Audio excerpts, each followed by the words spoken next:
Speaking of a treat, you know what's really good, Dr. Darren? When somebody gives you a head massage and they just get their Scalp fingers massage. working through your... What is it about that sensation that feels so good? It's just that all those multiple sensory inputs, you know, all the nerve endings on the scalp, and they relax quite a lot. You've got obviously a lot of muscle underneath the scalp. Yes. That you're busy releasing the tension in those muscles as well. Muscles as well. Yeah, some people fall asleep when you do that, you know. Absolutely. And then hopefully you've washed your hair properly, because if Bay is giving you a head massage and then your little white things start popping out, dandruff, oh, it's disgusting. Yeah. What is dandruff? Is it just the dry skin on your scalp?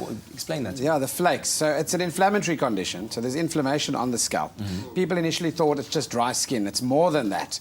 Obviously, the two theories involve postulations about the sebaceous gland, which release oil. Yes. Whether the quality of that oil is changed or not, based on genetics and based on diet.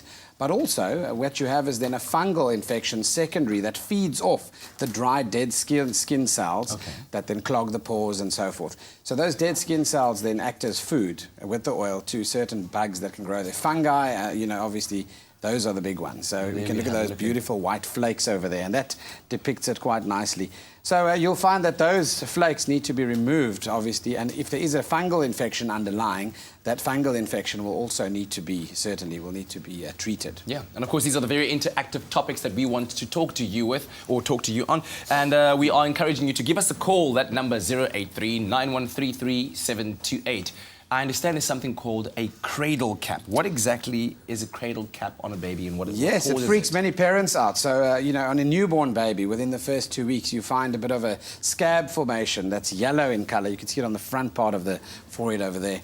And those yellow flakes, almost honeycomb appearance flakes, look like scabs on the child's head, and that's brought about by a bit of inflammation. Yes. Also quite simple and benign, easy to treat, and it goes away quite easily with massaging with certain shampoos, and then using certain oils, things like pure olive oil, for example, and even almond oil. Okay. Very useful, but certainly something that we could treat quite easily. So parents need not worry. And then, of course, later on in life, once you start shaving certain areas, ingrown hairs become a big problem. Yes, indeed. So what it actually does is a hair exits the skin, does a U-turn, and then enters the skin again. It grows back into the skin layer, and what facilitates that, obviously, is if you're shaving quite frequently with multiple blades, you can imagine you're then creating a sharp point to the actual hair itself. Yes, yes. You're not horizontal always, it's often angulated.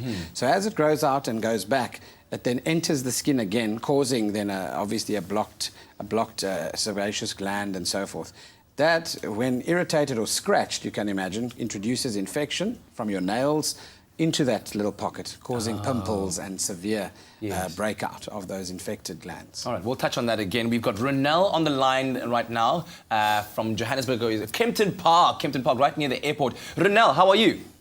I'm fine, thanks. And you, Kat? Fantastic. Thank you so much for your call. What is your question or your comment? Okay, Kat.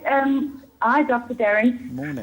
Then I went on glucose phase about a year ago, and all of a sudden my hair started to fall out, and I had the most healthiest hair and nails, and my nails was also breaking.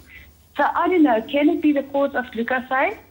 Yeah, so there are many medicines, not only the anti-epileptic drugs, anti-hypertensive drugs, and in this case, obviously, an anti-diabetic medication. There have certainly been reports of people that are on sugar-controlled drugs that have, firstly, nutritional associations of hair thinning out, but also hair loss. So there are many contributing factors, and you know, certainly always make sure you've excluded medications as a primary cause of your loss of hair before, you know, looking for severe other conditions. Okay, fantastic. Ronelle, thank you very, very much for your call. We appreciate it and hope that you found that answer insightful and enlightening. We'll carry on with our conversation with Dr. Darren Green very, very shortly. So stay tuned, and also our lines are also open. 083-9133-728. Give us a call. We'll be right back.